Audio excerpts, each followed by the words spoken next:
Y Delta trading academy is the best. ഇവിടെ വളരെ കുറഞ്ഞ ഫീയിൽ ഏറ്റവും നല്ല കോഴ്സുകൾ പ്രൊവൈഡ് ചെയ്യുന്നു, അതും ഏറ്റവും മികച്ച മെന്റേഴ്സിന്റെ കീഴിൽ. ഡെൽറ്റയിൽ അവൈലബിൾ ആയിട്ടുള്ള 3 കോഴ്സുകൾ ഏതൊക്കെയാണെന്ന് നോക്കാം. Trading anatomy, SMC and ICT, blue print.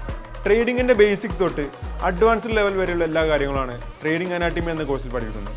1 മാസമാണ് ഇതിന്റെ കാലയളവ്. ഹൈലി അഡ്വാൻസ്ഡ് ട്രേഡിംഗ് സ്ട്രാറ്റജീസ് ആയ smart money concept, inner circle trader, ഇവ രണ്ടിൻ്റെ എക്സ്പേർട്ട് ലെവൽ വരെയുള്ള എല്ലാ കാര്യങ്ങളാണ് SMC ആൻഡ് ICT എന്ന കോഴ്സിൽ പഠിപ്പിക്കുന്നത്. 2 മാസമാണ് ഈ കോഴ്സിന്റെ കാലയളവ്. Forex market, stock market, crypto market, option buying and commodity, അതുപോലെ ട്രേഡിംഗ് സ്ട്രാറ്റജീസ് ആയ SMC, price action, market trending എന്നിവയെക്കുറിച്ച് വളരെ ഡീപ്പായി പഠിപ്പിക്കുന്ന കോഴ്സാണ് ബ്ലൂ പ്രിന്റ്. 2 മാസം തന്നെയാണ് ഇതിൻ്റെയും കാലയളവ്. കോഴ്സിനെ കുറിച്ചുള്ള കൂടുതൽ വിവരങ്ങൾക്കും ജോയിൻ ചെയ്യുന്നതിനു വേണ്ടി ഞങ്ങളെ കോൺടാക്ട് ചെയ്യും.